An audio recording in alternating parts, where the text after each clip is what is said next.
Ya ne. Ayibo, kodwa mapaputsi mfowethu awukodwa ngane yakwethu kodwa mfo kaNgwenya. Yasebuhlungu inhliziyo kaDlungelwa. Wangikhumbuza ngalesa ikhathi mapaputsi usasho uthi ababani abakhumule lemgodoyi la. Hey!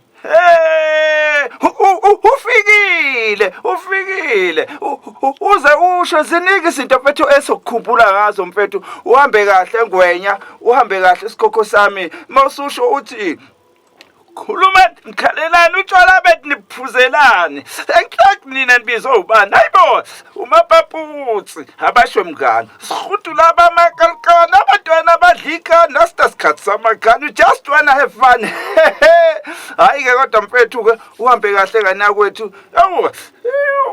ngibhlungu ngawe mfethu ibha